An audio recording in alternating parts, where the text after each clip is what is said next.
Joining us now, NBC's Jacob Soboroff. He is on the ground in Ventura County, where ICE raids have been taking place. Jacob, what is happening in Ventura County? Alicia, what's happening in Ventura County is what was happening in Los Angeles County over the course of the last couple of days. ICE enforcement actions in this mass deportation effort that had been announced and is now being executed by the Trump administration is happening right here in the beating heart of the Californian agricultural economy. Jenny Alvarez works for the United Farm Workers, and she's going to walk us through. She was here. You responded, right, yesterday to what happened out here? Yes. Since I'm a volunteer with the Rapid Response Network, I got a call at 6 a.m. from one of my worker leaders that her friend was trapped in a packing house here on Laguna Road in Oxnard, California. Is this the packing house? Come with me, Jenny. I want to show you, Alicia. So, Jenny, this is the packing house. This is the farm across the street, but this is the packing house. And you said someone was trapped here? Yeah. So my friend. Not my friend, my worker leader called me and she said her friend was trapped. She was really anxious about what was going on. And so I came here to just offer my support.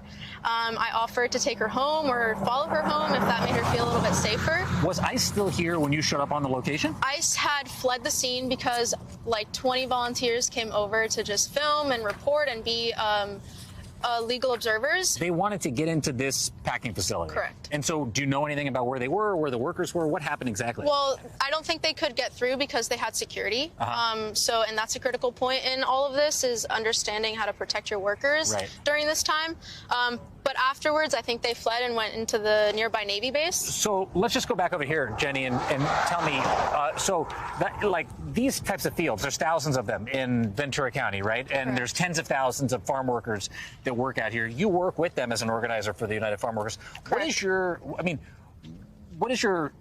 how do you understand what this means in this moment for this community? Because these workers are so central, I said the economy, not just the economy, but they're the people that live here. They're the people that send their children to school here. You tell me. Well, I think shifting the narrative is very important. They're not just workers, they're people, they're community members, they're students in our schools, they're our friends, and we visit them daily in homes, and we hear them worry about how everyday things are difficult to make decisions about. Do I go to my children's school to see an award, or do I stay home to be safe? And these are questions that people were dealing with yesterday. I attended a school ceremony with a farm worker because she was afraid to go and support her own child. You're telling me that a farm worker that works in these fields wouldn't show up to her own kid's school because she was afraid she was going to get detained? She didn't show up to pick him up for school today in the afternoon. I did because of the same reason. Man, I almost don't know what to say to that. And if you could extrapolate, how often is that happening now, or how often will that happen in this community? Due to the fact that ICE, I personally saw, Alicia, I saw a CBP Black Hawk chopper circling here earlier today, the same CBP Black Hawk chopper that we had seen down around the Metropolitan Detention Center in LA over the course of the last couple of days.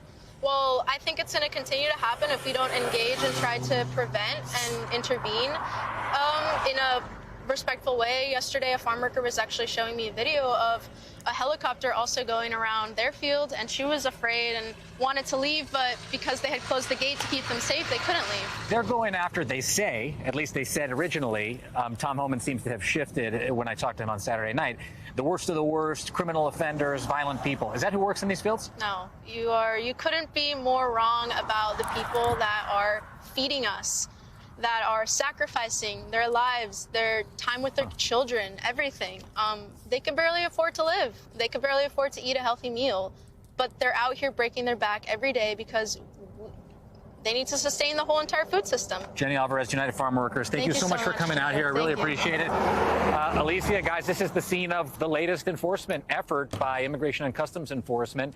And while there's no sign that the National Guard was out here quite yet, or the Marines, there are indications that the National Guard is starting to join on those efforts against the wishes, as we've talked about, the governor of the state of California, and down in L.A., the mayor of Los Angeles.